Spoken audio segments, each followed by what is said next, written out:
Hello and welcome to Slate Money, your guide to the business and finance news of the week. I'm Felix Salmon of Bloomberg.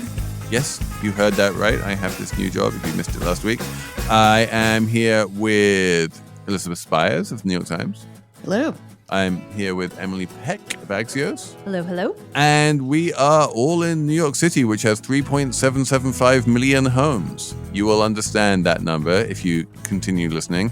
We are going to talk this week about the ICE raids on Hyundai in Georgia. We're going to talk about the astonishing up and to the right nature of Oracle stock this week and why that happened.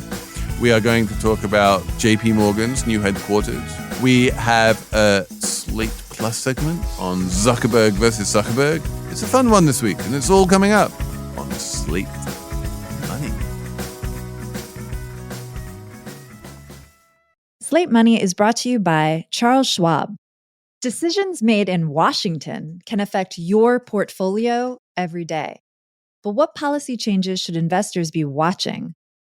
Washington Wise is an original podcast from Charles Schwab that unpacks the stories making news in Washington right now and how they may affect your finances and portfolio.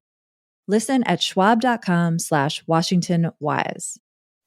This message is brought to you by Apple Card. Get 3% daily cash back when you buy an iPhone with your Apple Card at Apple. Subject to credit approval. Apple Card issued by Goldman Sachs Bank USA, Salt Lake City branch.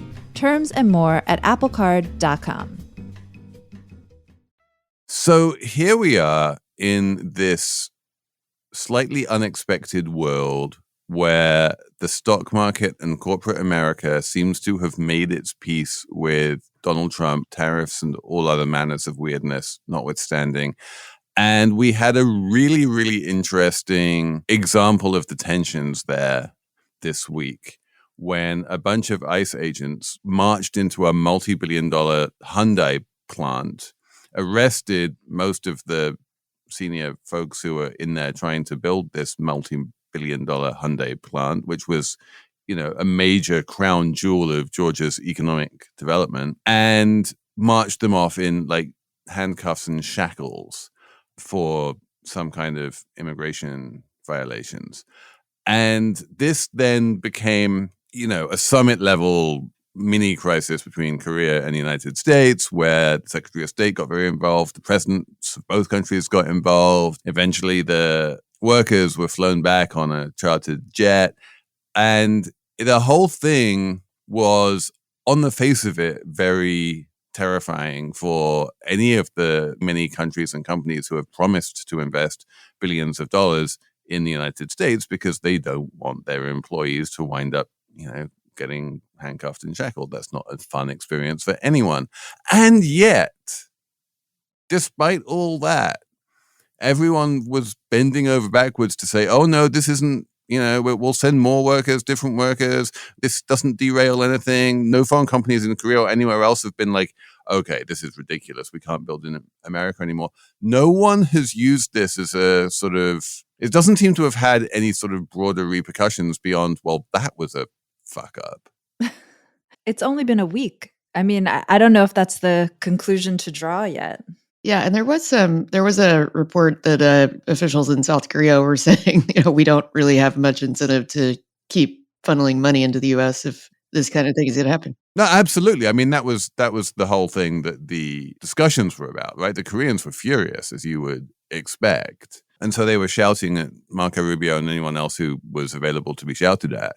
Not, of course, that Marco Rubio has any real control over ICE, which is one of the problems. Like the Republicans who want investment in the country and the Republicans who want an immigration crackdown are not necessarily the same Republicans. Right. I mean, I think the incident really does highlight that sort of tension. And it's not just a tension between different factions of Republicans. It's a tension in the White House where we have this president who is, forcing countries to invest in the United States. And then at the same time, this sort of ham-handed ICE raid in Georgia that is it hasn't had repercussions yet. It's only been a week, but just like you're saying, Felix, is certainly going to deter or make other countries think twice before setting up factories in the United States. To get back to the ham-fisted, the New York Times today had reporting that said ICE went into this factory in Georgia looking for undocumented immigrants from Spanish-speaking countries, and they just stumbled upon all these Korean workers. Oh my God, it really was a cock-up. Yeah, that's what it sounded like in this story out Friday. Also, they had 4 specific people they were looking for, all of whom were Hispanic, and they sent 400 agents and just rounded up approximately the same amount of people. 475 people were detained. One of the interesting things is that it wasn't just ICE. The same tension you have at the federal level exists even at the state level, because the Georgia State Police cooperated with ICE on the raid, even though the Georgia State Police reports up to the Georgia governor, who is like, this is the thing he's most proud of his entire career as governor, is building this factory and getting all of this investment into the state. The backstory there was like he had flown to South Korea and really like pushed for Hyundai to open this plant. The surrounding area has seen like economic revitalization. You know, there was some line in one of the stories you read in the prep, like going from dollar stores and Walmarts, you know, in the area to bibimbap and, you know, Korean barbecue and, you know, just more revitalized kind of economy, something Brian Kemp is really proud of, but the politics are all screwy because Kemp isn't, you know, a big Trump guy, obviously. And I don't think he's even said very much about this. Yeah, he's been very, very quiet about the whole thing. One thing I will say, and this goes back to a series of Democratic administrations, but especially the Biden administration, is that Korea, unlike many other countries, like if Hyundai was an Australian company, none of this would have happened, because Australia has a deal where it's very easy for Australian companies to get, you know, temporary work visas for highly skilled employees to come in and build factories. And a lot of countries do, but Korea, for reasons that no one entirely understands, does not. And so, you know, they wind up getting these like B1 visas, which are, you know, historically for the past however many decades, if you came in on a B1 visa and you sort of supervised a bunch of building of a factory, that was kind of understood that was what a B1 visa is for. But technically, there is definitely a very simple reading of the law around B1 visas, which says you're not allowed to do that. And ICE is just being very maximalist in the way it interprets the visa laws and is saying like, well, okay, now you're an illegal immigrant and we have to deport you. One of the interesting things about this case, though, was that the ICE basically dropped all of the charges against everyone. No one was deported. They flew back on a jet that was chartered by the Korean government, and they are all free to come back to their jobs if they want. I don't know how many of them are going to want to. And this is, I think, the thing that I'm kind of chewing on the most about this whole story is less like this high-level conceptual countries and companies investing in the United States thing, and more like the very low-level individual. If you are a Korean manager and you are expert in building battery plants, and your boss goes up to you and says, we want you to build a battery plant in Atlanta, Georgia, like, you have a pretty decent life and job opportunities in Korea, and you really don't want to run the risk of, you know, all manner of run-ins with Trump goons. And so, like, just finding the workers for these foreign companies, I think is going to be a lot harder. Yeah, although I think a lot of them were, you know, just sort of told that they had to do it. They were sort of assigned. And in a lot of those cases, you know, people can't just quit their jobs. But, you know, what's astounding about this is, you know, it's just another example of how Trump's, you know, immigration line is not something that he really has thought through in any meaningful capacity. Once he realized that this Hyundai plant was going to be unstaffed for people who would actually be able to train the workers, he said, well, why don't we let them stay long enough to, you know, do their jobs and train the workers? And it's like, well, what did you think they were there for in the first place? Yeah, I was curious, maybe you two know more about this, but when Hyundai says there are no American workers who can do these jobs, is that true? And B, related, if we want to broaden it more, just thinking of the tension in the White House between the two goals, right? Having foreign companies produce things in America and having American workers do the work. Is it good for an economy even when it's not American workers doing the work? If it's in America, like what I was saying before, there's still economic revitalization. When immigrants come in or even temporarily come in to do the work, that's still a bonus. I mean, it's still like they're spending most of their salaries in America. Like all of that, like economically speaking, the ownership is kind of neither here nor there, right? It is absolutely right that if you are managing a battery plant in Georgia and you're Korean, then that ipso facto means that an American does not have that job. But this is a job that wouldn't otherwise exist were it not for Korean investment. It's not like, they're creating a bunch of jobs and then they're filling them with Koreans. It's like, companies are still national. The vast majority of companies you can very much assign to a country. And this is the basis of Trump's entire economic policy, is that the countries can make promises about investment, even though the investment is made by companies and not countries. And in most companies, you will find that most of the senior management ranks are kind of the same nationality, that they kind of have grown up, as it were, within that company. They understand how it works. They literally speak the language. If you're building a plant for Hyundai in Georgia, then you're going to be doing two things. You're going to be like managing down in terms of getting the plant up and running in Georgia, but you're also going to be managing up and trying to coordinate with a whole bunch of different arms of the company in Korea to try and make everything happen that needs to happen. And you need to understand how the company works. And frankly, you need to speak Korean. I think there aren't that many Americans who can do that. Well, another thing is that these workers specifically were there to install very sophisticated equipment that's used to build these electric batteries. And because it's Hyundai specific, it's their proprietary technology, you couldn't just find workers in the US that could do it. They haven't been trained. So it's correct to say that Hyundai wasn't able to find people in the US to do this work. They needed to have South Koreans come and help open this plant for various reasons. To be very clear about this, the alternative to having Hyundai build a battery plant is to find domestic companies who want to invest billions of dollars and build a battery plant, right? And the stated goal of the Trump administration is to get inward investment and for a bunch of foreign companies to invest in the United States. They do want to replace foreign workers on these shores with domestic workers on these shores, but they do not want to replace foreign companies on these shores with domestic companies. They are actively trying to encourage the foreign companies to continue to invest. And if you have a bunch of foreign companies to continuing to invest, that is going to mean a bunch of foreign workers working for those companies. It just is.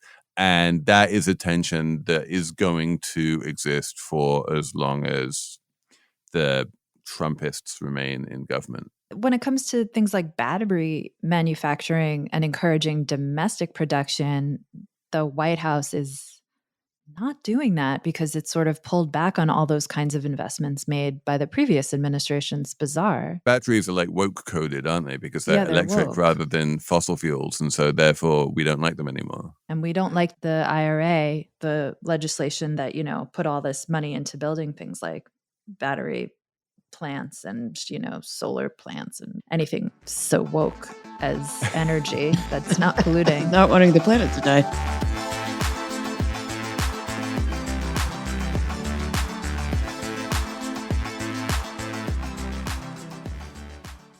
Slate Money is brought to you by Charles Schwab. Decisions made in Washington can affect your portfolio every day. But what policy changes should investors be watching? Listen to Washington Wise, an original podcast for investors from Charles Schwab, to hear the stories making news in Washington right now. Host Mike Townsend, Charles Schwab's managing director for legislative and regulatory affairs, takes a nonpartisan look at the stories that matter most to investors, including policy initiatives for retirement savings, taxes and trade, inflation concerns, the Federal Reserve, and how regulatory developments can affect companies, sectors, and even the entire market. Mike and his guests offer their perspective on how policy changes could affect what you do with your portfolio. Download the latest episode and follow at schwab.com/WashingtonWise or wherever you listen. This message is brought to you by Apple Card. Each Apple product, like the iPhone, is thoughtfully designed by skilled designers. The titanium Apple Card is no different. It's laser etched, has no numbers, and it earns you daily cash on everything you buy, including 3% back on everything at Apple. Apply for Apple Card on your iPhone in minutes. Subject to credit approval. Apple Card is issued by Goldman Sachs Bank USA, Salt Lake City branch. Terms and more at applecard.com.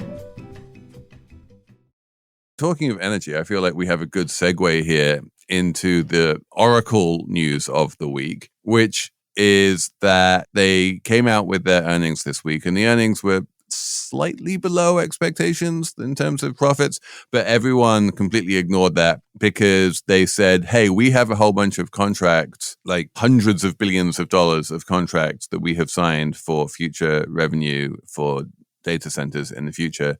And everyone got very excited about this, and the stock went up 35% in one day, and Larry Ellison became the richest man in the world, and there was a whole news cycle around it.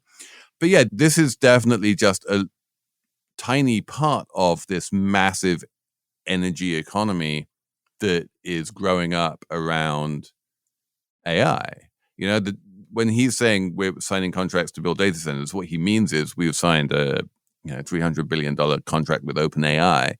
And the amount of power that just the OpenAI contract alone is going to require is like 2 Hoover Dams worth. Yes, that was in one of the stories, that the contract between Oracle and OpenAI, $300 billion, one of the largest cloud contracts ever signed, 4.5 gigawatts of power capacity. I'll be full disclosure, I don't know really what that means, but it's a roughly gigawatt is a lot of watts. A Just lot, like you can have entire power plants that produce less than a gigawatt, and this is 4.5 gigawatts. 2 Hoover Dams, or the amount consumed by 4 million homes, which that is quite a lot of power. And that's like all of New York City. How many homes are there in New York City? Well, more than 4 million, right? No, less than 4 million, I would say. I don't know. New York City has a population of like 9 million.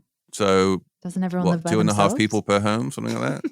I don't know. But yeah, so these are absolutely enormous numbers. Oracle spiked to become worth almost $1 trillion. And it's kind of interesting to me conceptually, because really what Oracle is being paid for here is buying a bunch of H100 chips from an outside vendor, NVIDIA, putting them in a box, plugging the box into the electric grid, and then buying a bunch of electricity from an outside electricity vendor and turning the box on. And that can be worth, like, if you look at the increase in market cap overnight, that can be worth $250 billion right there.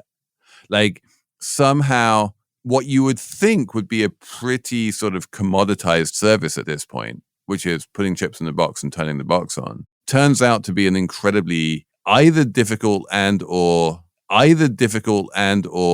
valuable service to provide. It doesn't seem to be like there doesn't seem to be competition sort of competing away profit margins on this.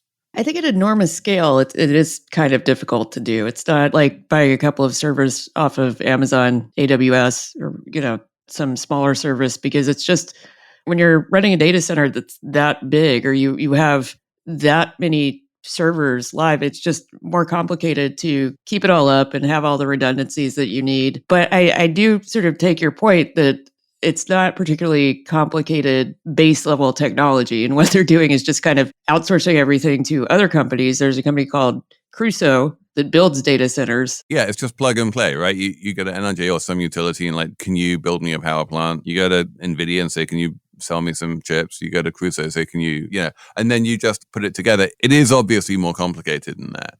The question that I have is like, where is the moat? If you look at trillion-dollar companies, they all seem to have some kind of monopoly. And I just don't see the competitive moat that Oracle has here compared to like any number of other people who can do this. I think it's just, the deals that they're doing, the sort of backlog of orders are for basically 3 companies, and OpenAI is the big one. And OpenAI already, they had $10 billion of revenue last year. So they just signed a $300 billion deal with Oracle. And Oracle is taking on a lot of debt to get this done too. So you could sort of see if for whatever reason OpenAI vaporizes, all of this kind of falls apart. Yeah, I was looking at the debt side of things. Moody's and S&P kind of put Oracle on watch for a possible credit downgrade because they are going to have to borrow money to build these data centers. But it doesn't seem like everyone seems very bullish about this kind of. I mean, it's real estate, right? Real estate is always built with debt. No one ever builds real estate with equity. Also, can we just talk about briefly Larry Ellison being so rich, and his son who just bought Paramount is now trying to reportedly buy Warner Brothers Discovery? Like, is this AI money like reverberating now into sort of the Hollywood media landscape? I think David Ellison had more than enough money to buy Paramount and Warner Brothers even before the Oracle AI convergence. Oracle was late to the AI game. It hasn't really been considered an AI play up until this week. But yes, I think broadly speaking, in a world where Larry Ellison's net worth can go up by $100 billion in one day, yeah, they're spending $16 billion on Paramount or whatever is a rounding error, I saw some reporting that maybe TikTok is going to happen or could God, happen or is rumored I mean, to happen. I will always take the over on that one. Like, TikTok is banned. There was a law that was passed by Congress and was signed into law by the president. And so therefore there is no TikTok. But yeah, like that can is going to get kicked down the road forever. You know it. I do not see a world in which Donald Trump suddenly goes, oh, fuck it. Okay, let's ban it. And I do not see a world in which the Chinese government just like gives up everything that they're being asked to give up. I don't know. I feel like this is just going to sit in its current limbo state indefinitely. You know what? It's going to be like Fannie and Freddie. They've been in limbo since like 2009. TikTok will be in limbo for at least that long. Well, then maybe to get back and to change the subject one more time. We have a really smart editor at Axios, Scott Rosenberg, and he talked about like when these tech bubbles or tech booms start, the infrastructure companies make a lot of money, and then it builds out to the consumer-facing companies, like as happened with the internet a little bit. But now with AI, it seems like there's something different happening where like Oracle is an infrastructure company making a lot of money off AI, and it's making the money from OpenAI, which is what am I trying to say? I'm trying to say that it seems very incestuous, the AI bubble. I think what you're trying to say is that the tail is wagging the dog here. Yes, it seems like the companies are just sort of like the money's just going back and forth and not coming to the consumers. Unlike the tech boom of the 90s, the current tech boom is being driven by private company losses to a very large degree. And to a certain other degree, like by public companies, like bearing losses on their balance sheet.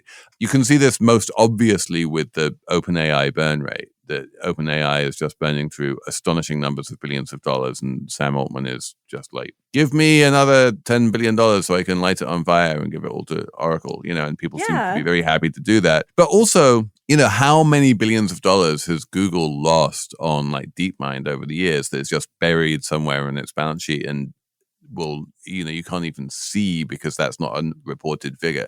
There's a huge amount of investment. Like, this is what used to be called back in the day. You would see it on the statements, on the financial statements, as R&D. But like, it's a very weird kind of R&D because it's just buying electricity to a large degree. And you're like, that's not what I always used to think of as R&D expenditure. I always used to think of R&D expenditure as like, hiring a bunch of boffins wearing white coats and giving them a whiteboard and some dry erase markers. Whereas, just buying a nuclear power plant and plugging it into a box with chips in it it feels a little bit more, hard sciencey, it's like those CERN particle accelerators and whatnot, it's like you need to spend a huge amount of money on building something expensive in order for this shit to work. But meanwhile, our electricity bills are just going up. Yeah, because demand for electricity is going up. And as we discussed last week, the supply of electricity is being stymied by the fact that Donald Trump hates windmills. The latest CPI has electricity up 6.2% year over year versus just 2.9% inflation overall. Which, of course, the Fed tends to ignore because that's considered food and energy, and food and energy is considered volatile. But yeah, the energy part in particular seems like it's only going up, and you can't really expect that. This isn't volatility as in what goes up must go down. It's more volatility as in what goes up is likely to go up even further. I feel like I resent maybe having to pay a higher electricity bill so Larry Ellison can have another $30 billion so that his son can buy Paramount so something, So that Barry Weiss can take over CBS News? Yeah, that doesn't seem And so that all of our kids can be brain rotted by AI slop. Yes, something feels off in that. What of the public good? It's a good question.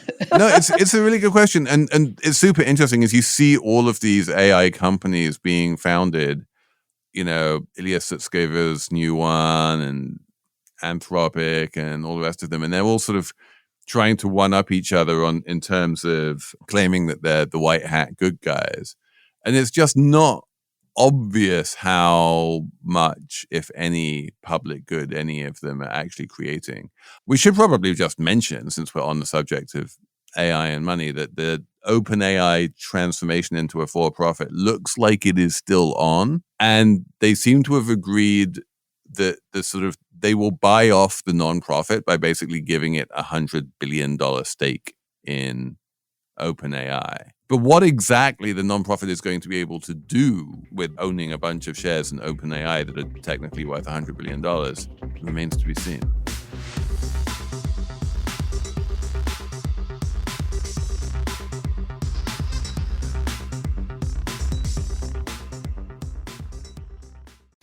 Slate Money is sponsored this week by Life Kit, which is a podcast from NPR. If you could use a little help to shape the direction of your life, from fitness routines to mental resilience or navigating personal goals or just tackling burnout, then Life Kit will help you. If you're looking to move with more intention or just need thoughtful guidance on living better, Life Kit delivers strategies to help you make meaningful, sustainable change. Life Kit offers real stories, relevant insights, and clear takeaways to help you meet those large and small decision-making moments with confidence and clarity. It features trusted voices, expert advice, so listen to Life Kit and hear thoughtful conversations that unpack the emotional and practical side of personal wellness, along with actionable guidance you can use. No fluff, no judgment. Tackle common issues like relationships, finances, parenting, your career, and walk away with a game plan you can implement right away.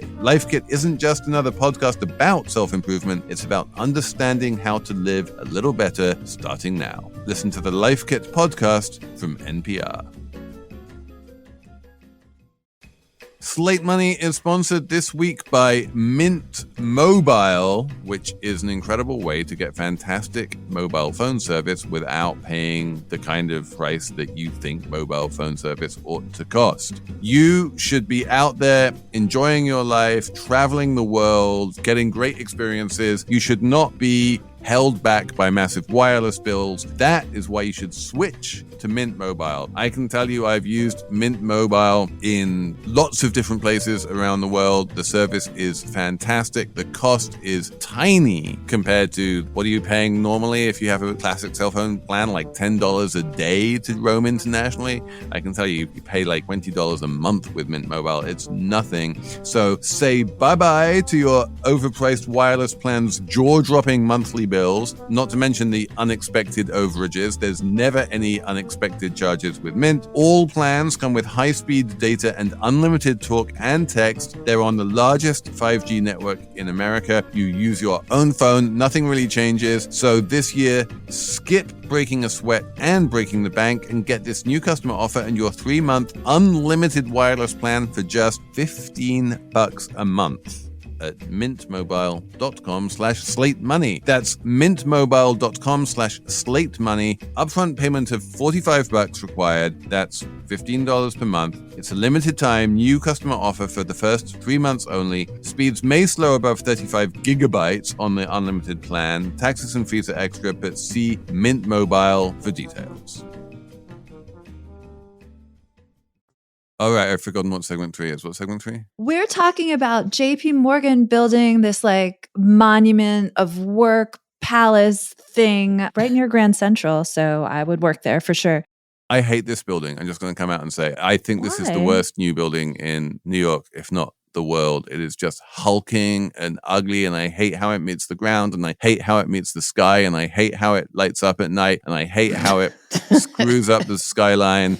It's so gaudy the way it lights up. It looks like a naff Vegas hotel. But everyone says that about new buildings. And then Well, I don't. Honestly, tell me one skyscraper in New York that I haven't liked in the past 30 years. Like, I am a pro skyscraper person. okay, I believe you. Well, it seems a little fitting, though, that it looks like a casino. It's a perfect housing for an investment bank. So we're talking about JP Morgan's new building at 270 Park Avenue, 60 stories, 2.5 million square feet. It's going to have a food court curated by a fancy chef that I don't remember the name of anymore. It's Danny Meyer. Danny Meyer. Not just a food court, it's going to have 19 restaurants. 19 restaurants. And if you're sitting at your desk in the building, you get to just tap a few keys and they will deliver lunch to your desk. Sounds great. And there's like some fancy gym, which controversially, apparently JP Morgan is going to charge a membership fee for, but I'm sure it'll be subsidized by the company, so it won't be so I'm bad. sure it'll be subsidized, but also, like, this building is going to house 14,000 people. There is no gym on the planet that is big enough to accommodate 14,000 people. They're not all going to go. And if you're an investment bank, the only real sensible way of rationing access to the gym is by charging for it. They're not doing it for the money. They're doing it so that the gym is a pleasant place to be and not overrun by 14,000 people. And it's going to have class. I mean, it just sounds great. It sounds like a great place to work. I'm someone who's been working from home for the past 5 years. So the idea of going to a super swanked out office building seems great. And I mean, if Jamie Dimon has been, all about the office now since 2021, he was among the first CEOs to be like, this is bullshit. Everyone needs back to in, back 5 days a in. week. What are you doing? He recently was like hot mic'd on some call where he was like, this Friday thing is ridiculous. I call people, no one's there. Like, we need to be working on Fridays, because most other companies have come to this place where every day is in the office except Friday has become sort of everyone stays home kind of a thing. Anyway, I can tell you that as someone who now has an office and colleagues in the office, and I go into the office pretty much every day. Number one, I'm loving it. Number two, there's this sort of official 4-day-a-week mandate, but there's a large number of people who come in on Fridays, might not come in on Mondays, or might just take a different day off. Because Fridays are a little bit quieter, it's a little bit less hectic and you can get a little bit more sort of work done, but you still get all of the amenities. The Bloomberg snack situation is legendary. I love it. Yeah. So I think it's great if he wants to be all about people coming to work and now he's making work like a really nice place to be. And it's an investment.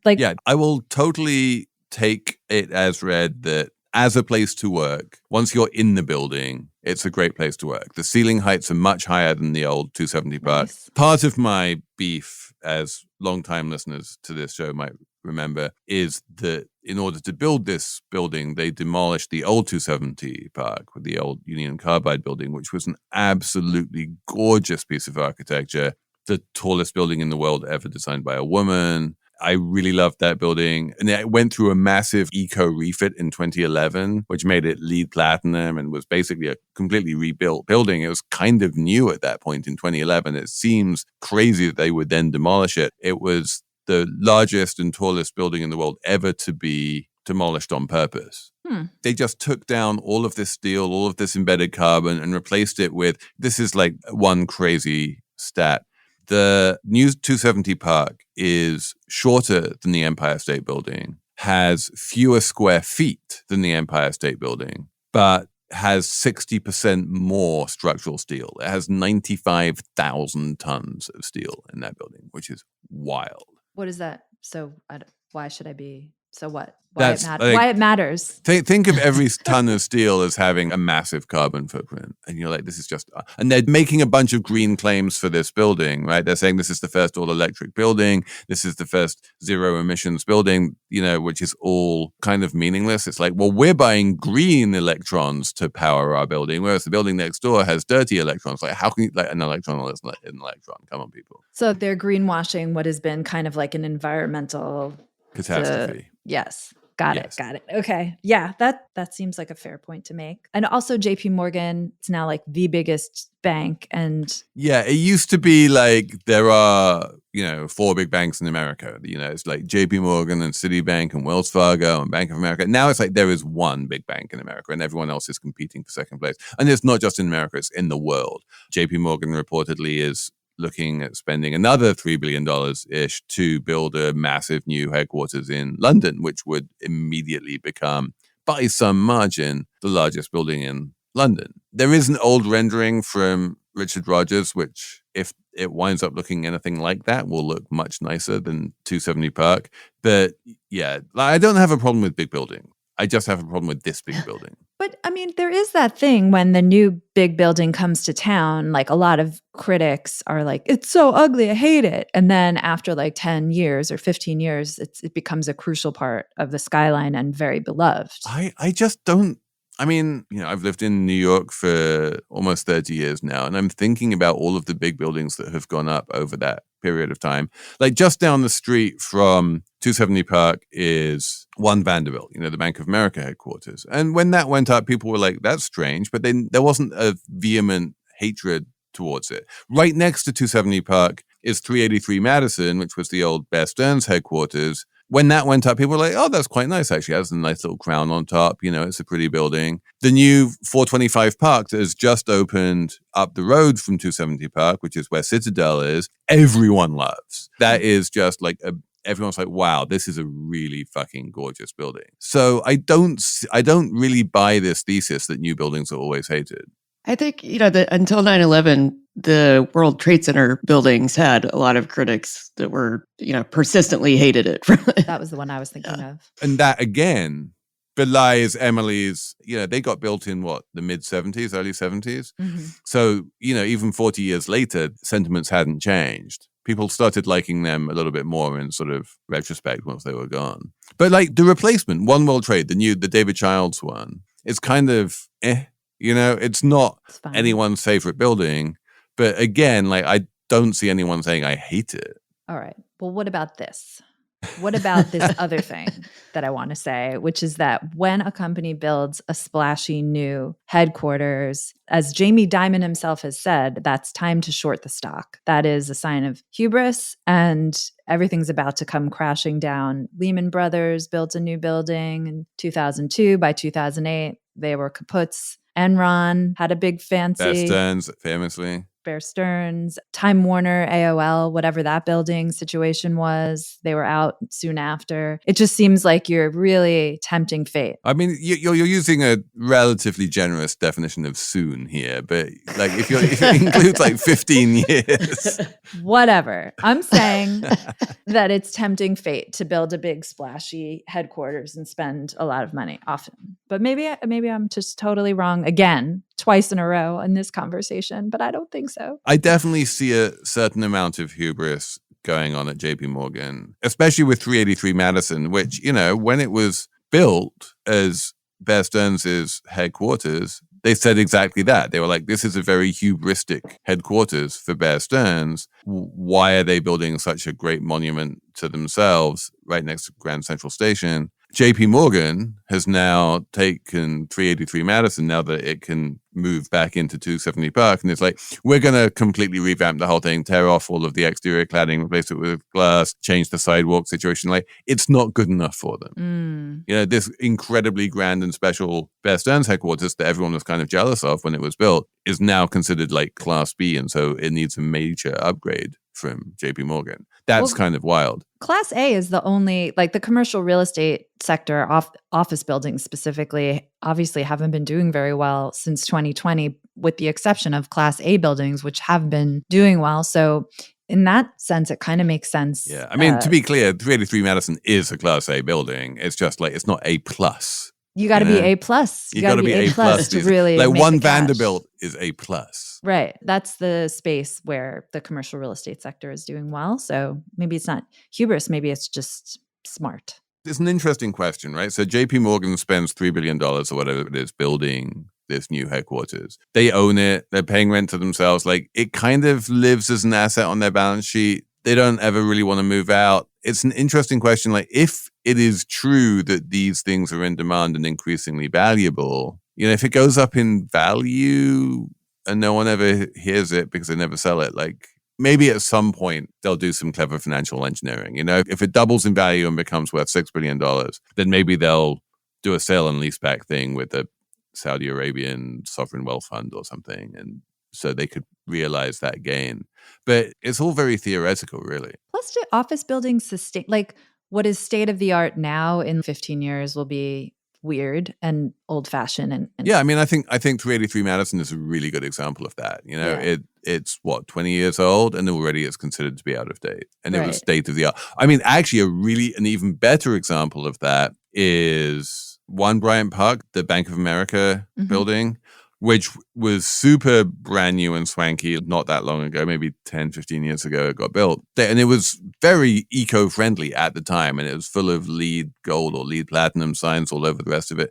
And now is considered to be so out of date and behind the times that it's going to get fined under local law 97, something like that, over $2 million a year because its emissions are so high. What? Because it has like it heats itself by like basically burning fossil fuels in the basement, which is how buildings always used to do it up until 270 Perk. A guy down there shoveling coal into a furnace? Not quite, but yeah, good. almost. But that would be an amazing job, right? I work for Bank of America, shoveling coal into the furnace so that the traders a little bit of a metaphor there. can keep cool in the summer because we have like coal-powered air conditioning. That's like the AI economy, basically. At the bottom of it all is just a bunch of guys shoveling coal into a furnace. A few hamsters on wheels making the servers go. Yeah. Yeah, I'm long hamsters. I'm telling you, man. I'm going to tap into hamster power.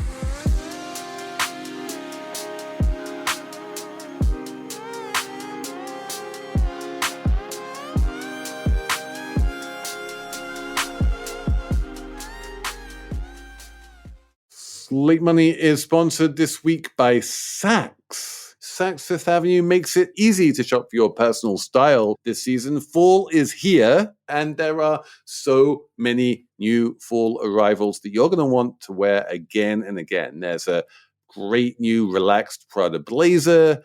There are Gucci loafers you can take from work to the weekend. It is incredibly easy to visit Saks.com and find new arrivals from your favorite designers. I kind of love the shirts from Comme des Garçons. I can't always afford them, but it is definitely always there on my inspo board. And once in a blue moon, I might even buy one. Saks makes shopping feel customized to you. They have in-store stylists. They have Saks.com showing you only what you like to shop. They will even let you know when arrivals from your favorite designers are in or when something you love is back in stock. So find inspiration for your personal style every day at Saks Fifth Avenue. We should have a numbers round. Emily, what's your number? This is kind of nerdy. Okay. I like nerdy. Nerdy is good. I'm going to go for it. So my number is 9.9%. That is the official poverty rate for adults age 65 and older, senior citizens, and it's slightly higher from last year, according to new census data that came out this week. And the supplemental poverty rate, which I don't need to define, do I? But whatever, it also went up, was the only poverty rate to go up among all the demographics. And you're saying, what?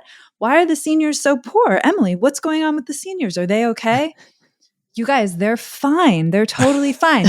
It turns out that the way the census calculates the poverty rate, particularly for seniors, leads to a misleading and higher rate of poverty than you would think. And I know this because I read this great Substack from a guy named Andrew Biggs, who works at the American Enterprise Institute, who explains that the poverty rate doesn't take into account irregular income. So it'll take into account paychecks, it'll take into account Social Security, it'll take into account your pension, but it won't take into account your 401k or your IRA income at all.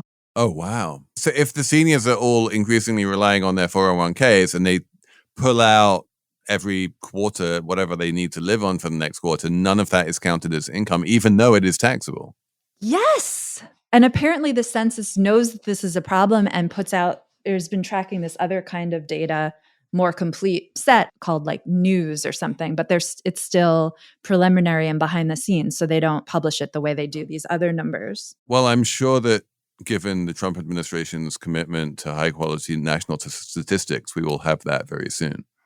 Oh, yeah, I'm sure it's right around the corner. But if you look at that, then the poverty rate for old people in our country is really, really low. The poverty rate for children is like 3 or 4 times as high, which I feel like is a conversation for another time. Like, what are we doing? We need age-based redistribution. Yeah. Take from the old and give to the young. Give the babies 401ks to spend right away.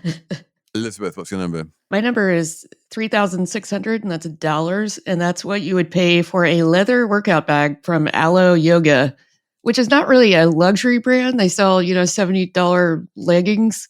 And so they're sort of trying to break into the luxury handbag market, because everyone knows that if you need a workout bag, you want it to be leather or suede, which is not at all problematic when you put all your stinky clothes in it. But my favorite detail about this bag is that it comes with an embedded crystal for intention setting. I like that. Yeah, various people, as I lower myself gently into the water of the Bloomberg offices and I notice all of the random Bloomberg screens that people have, a bunch of people have a little circle in the top left-hand corner of their Bloomberg screens, which is just like going in, going out, going in, going out. And all you need to do is, if you're feeling a little bit stressed or something, you just look at the circle and you breathe in, you breathe out. And then it helps you like calm down. And it's just a nice little calming thing. And that's even better than an intentional crystal in a workout bag. What? But Alo bags they're having a moment right now. Do not ask me how I know this, but there's the basic Alo bag is tie-dyed, right? And it is ubiquitous, and everyone's walking around with like tie-dyed Alo bags, and no one can quite work out why. I think it's the Bella Hadid and Kendall Jenner are fans. Well, there you go. That'll explain it. Oh, I see it. Alo intention crystals, individually selected. The energy of the crystals carries the resonance of your intentions throughout the day. Ooh. Protects you, balances your daily life, and grounds you where your true power lies. Wow. That's very powerful. Incredible stuff. I mean, let's all go out and start crystallizing. How do you know your intentions if you don't have a crystal? How do you even intend to buy a crystal without a crystal that would set your intention to buy the crystal? It's crystals all the way down, Emily. My number is 63, which is a percentage. And while Emily is talking about the olds, I'm going to talk about the youngs. I'm going to talk about 18 to 26-year-olds, specifically Japanese 18 to 26-year-olds. 63% of them have not had a drink in the past 6 months. Not even a beer. 63%. Wow. I was reading recently in America, many people are drinking less, but not to that extent. Many people are drinking less, but like it's not like a majority of people are drinking nothing. No. That's great. They'll be healthier. Yeah. Well done, Japanese people. This is bad for the Japanese beer companies, but good for the Japanese general metabolism. And considering the demographics in Japan, like they need those young people really badly. Like they can't afford Stay to healthy, have drinking youngs in problems. Japan. But why is that? Why is it like that there? I mean, is there something going on that explains this? We're just going to have to send you to Japan to find out. I would like to find out. If we have any listeners in Japan and you want to send us an email, slatemoney@slate.com, saying, I would totally pay for a ticket to a Slate Money live show in Tokyo. We'll fly out. I thought you were going to ask them to explain why 63%? Yeah, 63% young of the people youngs aren't drinking, but no. Is there a reason? Let us know. slatemoney@slate.com. Otherwise, thanks very much for listening. Thank you to Cheyna Roth and Jessamine Molli and Merritt Jacob for doing all the wonderful behind-the-scenes work that makes this whole show possible. And all month, if you join Slate Plus in Apple Podcasts, you can get an Apple exclusive 2-week-long free trial. Just press try free at the top of the Slate Money show page in the app. If you are a subscriber, thank you very much for subscribing. And we have a Slate Plus segment coming up for you on Zuckerberg versus Zuckerberg. It's not a divorce, it's something else. Zuckerberg versus Zuckerberg, the defining lawsuit of our age. So that's for you special people. Otherwise, we will see you next week with more Slate Money.